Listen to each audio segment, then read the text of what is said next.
Hi guys, कैसे हैं आप सब लोग। आज की वीडियो में हम बात करने वाले हैं एक्सरसाइज 5.2 के क्वेश्चन नंबर 9 की। तो चलिए आइए देखते हैं क्वेश्चन में क्या दिया हुआ है। If the third and the ninth terms of an AP are 4 and -8 respectively. तो देखिए गाइज, हमें इसमें थर्ड और नाइन्थ टर्म की वैल्यू दे रखी है। क्या दे रखी है? 4 और -8। ठीक है, इट मीन्स हम कह सकते हैं कि A3 की वैल्यू हो जाएगी 4 और A9 की वैल्यू हो जाएगी -8। अब आगे देखते हैं क्या लिखा हुआ है। Which term of this AP is 0। अब ये हमसे क्या पूछ रहा है कि AP में कौन सी टर्म की वैल्यू होगी 0। हमें ये भी फाइंड आउट करना है। तो चलिए वन बाय वन क्वेश्चन को सॉल्व कर लेते हैं। सबसे पहले मैं यहाँ पे क्या लिखूंगा, वही जो लिखता हूँ, सॉल्यूशन। अब हम इसे आगे सॉल्व कर लेते हैं। हमें दिया क्या है, A3 की वैल्यू कितनी दे रखी है? 4 दे रखा है। मैं यहाँ पे लिख लेता हूँ A3 इक्वल में 4। ठीक है गाइज, अब आगे चलते हैं। दूसरा में क्या दिया हुआ है, हमें दिया हुआ है A9 की वैल्यू। मैं यहाँ पे भी लिख देता हूँ A9 की वैल्यू कितना दिया हुआ है, ये दिया हुआ है -8। अब इससे क्या करेंगे, हम इक्वेशन बना लेंगे। तो मैं यहाँ पे लिखूंगा A3 की वैल्यू कितनी है, 4। अब A3 को मैं कैसे लिख सकता हूँ, A3 को मैं A प्लस में 2D लिख सकता हूँ। क्यों? क्योंकि हम क्या करते हैं, अगर किसी की वैल्यू निकालनी होती है तो हम A प्लस में जो भी यहाँ पे टर्म दिया होता है उसका एक माइनस करके डी के साथ मल्टीप्लाई कर देते हैं। ठीक है गाइज, ये हमारा बन गया पहला इक्वेशन। अब सेकंड इक्वेशन के लिए क्या करेंगे, A9 इक्वल में -8। ठीक है गाइज, अब A9 को मैं कैसे लिख सकता हूँ, A प्लस में 8D इक्वल में -8। ये हमारा क्या बन गया, सेकंड इक्वेशन। ठीक है गाइज, अब हम क्या करेंगे, छोटे इक्वेशन को बड़े वाले में से माइनस कर देंगे। तो मैं यहाँ पे लिख देता हूँ subtract equation first from equation second. First को सेकंड में से क्या कर देंगे, माइनस कर देंगे। ठीक है गाइस, तो कर देता हूँ। जो भी इक्वेशन माइनस करते हैं उसे नीचे लिखते हैं। इट मीन्स कि बड़े वाले को ऊपर और छोटे वाले को नीचे लिखना होता है हमें। तो मैं क्या करूँगा, सबसे पहले सेकंड इक्वेशन लिख दूंगा A प्लस 8D इक्वल में -8। अभी छोटे वाले इक्वेशन को नीचे लिख दूंगा A प्लस में 2D इक्वल में प्लस का 4। अब हम क्या करेंगे, जो हमारा सेकंड नंबर पे जो इक्वेशन होता है ना गाइज, उसका हमें साइन चेंज करना होता है। सब्ट्रैक्ट लिखा हुआ, सब्ट्रैक्ट कर देंगे भाई।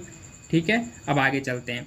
अब यहाँ पे आप देख सकते हैं कि अब जो सेकंड नंबर पे इक्वेशन है ना, इसका साइन प्लस नहीं रह गया गाइज, अब इसका साइन रह गया है माइनस। तो अब हम इस वाले साइन से सेकंड नंबर पे जो इक्वेशन है इसे कंसीडर करेंगे।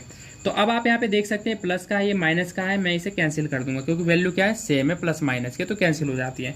प्लस माइनस क्या हो जाएगा, माइनस। 8 में से 2D घटाएंगे तो कितना आ जाएगा हमारे पास, 6D आ जाएगा। ठीक है, आगे चलते हैं।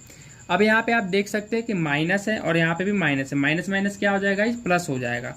तो हम 8 और 4 क्या कर देंगे, इसे प्लस कर देंगे। साइन बड़ी रकम की रहती है गाइस, तो 4 और 8 में बड़ी रकम 8 है, इसके सामने माइनस का साइन है, तो यहाँ पे भी क्या आ जाएगा, माइनस का साइन आ जाएगा। मैं इसे थोड़ा सा ऊपर कर देता हूँ। अब ठीक है, अब हम क्या करेंगे, 6 इधर D के साथ मल्टीप्लाई में मैं इसे क्या करूँगा, राइट में ले जाऊँगा, तो ये क्या हो जाएगा, डिवाइड हो जाएगा। तो हमारे पास क्या वैल्यू आ जाएगी, यहाँ पे देख लेते हैं। 12 को क्या कर देंगे, 6 से डिवाइड कर देंगे, कितने टाइम्स पे, 2 टाइम्स पे। तो D की वैल्यू अब हमारे पास क्या आ चुकी है गाइस, D की वैल्यू हमारे पास आ जाएगी इक्वल में -2। ये आ गया हमारे पास D की value.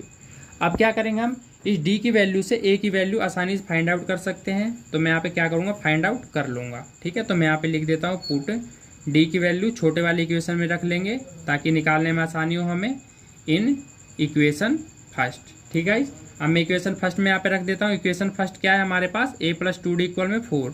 A plus 2D equal में क्या आ जाएगा, 4। तो A की वैल्यू हमें फाइंड आउट करनी है। 2D की वैल्यू हमारे पास कितना है, -2 इक्वल में 4 हो गया। A अब यहाँ पे देख सकते हैं प्लस माइनस क्या हो जाएगा, माइनस। 2 दूनी कितना हो जाएगा, 4 इक्वल में क्या हो गया, 4। ठीक है, आगे चलते हैं। 4, ये माइनस का 4 है, मैं इसे राइट में ले जाऊँगा तो ये क्या हो जाएगा, प्लस का 4 हो जाएगा। तो A की वैल्यू हमारे पास कितना आ गया, 4 + 4 कितना आ जाएगा, 8 आ जाएगा। ठीक है, आगे चलते हैं। अब हमसे आगे ये पूछा था कि भाई which term of this is 0, मतलब AP में कौन से टर्म की वैल्यू 0 हो सकती है, तो वो भी फाइंड आउट कर लेते हैं। ठीक है, तो उसके लिए हम क्या करेंगे, यहाँ पे मैं ये वाले फॉर्मूले का यूज कर सकता हूँ, AN A plus N-1 equal में क्या करेंगे, D। हमें पता करना है कि भाई जो AN में 0 हैं, ठीक है, जो AN की वैल्यू यहाँ पे 0 दे रखी है, ठीक है, वो कौन से नंबर ऑफ टर्म्स का वैल्यू है। ठीक है, तो हमें नंबर ऑफ टर्म्स निकालना है। ठीक है, AN की वैल्यू मैंने 0 रख दी। ठीक है, क्योंकि यहाँ पे साफ साफ बोला है कि which term of this AP is 0। AP कितना है, AN की वैल्यू कितना है, 0, और ये कौन से टर्म का वैल्यू है। इट मीन्स कि कौन से नंबर ऑफ टर्म्स पे ये 0 वैल्यू आएगा। तो हम आगे चलते हैं, इसे सॉल्व करते हैं। अब आप देख सकते हैं ए की वैल्यू कितनी है, 8 है। ठीक है गाइस, आगे चलते हैं। n-1, डी की वैल्यू हमारे पास कितना है, डी का वैल्यू अभी हमने निकाला था यहाँ पे -2, तो मैं यहाँ पे क्या करूँगा, -2 यहाँ पे रख दूंगा। ठीक है, आगे चलते हैं। अब आप यहाँ पे देख सकते हैं कि ये क्या है, इधर प्लस का 8 है। अब मैं क्या करूँगा, जब इसे लेफ्ट में ले जाऊँगा तो ये क्या हो जाएगा, माइनस का 8 हो जाएगा। ठीक है, तो 0 के साथ -8 करेंगे तो कोई फर्क नहीं पड़ेगा, -8 ही आएगा गाइस। ठीक है, अब इधर क्या बचा, n-1 -2। अब आप यहाँ पे देख सकते हैं कि -2 क्या है, इसके साथ मल्टीप्लाई में मैं इसको लेफ्ट में ले जाऊँगा, तो लेफ्ट में अगर मैं ले जाऊँगा इसे तो क्या हो जाएगा, -2 हो जाएगा। अब आप देख सकते हैं कि अगर वैल्यू ऊपर नीचे हो और माइनस ऊपर भी और नीचे भी हो तो माइनस से माइनस कैंसिल हो जाएगा। 2 4 जा कितना हो जाएगा, 8। ठीक है, तो लेफ्ट में कितना आ गया, 8 को जब 2 से हमने कैंसिल किया तो 4 आया। ठीक है, अब हम क्या करेंगे, जो 4 आया है और ये -1 है राइट में, इसको मैं लेफ्ट में ले जाऊंगा, तो लेफ्ट में ले जाते कितना हो जाएगा, ये +1 हो जाएगा। ठीक है, तो n की वैल्यू हमारा कितना आ जाएगा, n का वैल्यू आ जाएगा हमारे पास 5। तो इट मीन्स हम कह सकते हैं कि जो an की वैल्यू 0 है वो 5th टर्म की वैल्यू है। ठीक है गाइज, तो हम यहाँ पे एक लाइन लिख सकते हैं कि 5th term of an AP is 0। ठीक है, इसका मतलब है कि AP के 5th टर्म की वैल्यू कितनी हो जाएगी, 0 हो जाएगी। इट मीन्स कि A5 की वैल्यू कितनी हो जाएगी, 0 हो जाएगी। तो यहाँ पे हमारा क्वेश्चन होता है गाइज कंप्लीट। आई होप कि क्वेश्चन आपको अच्छे समझ आया होगा।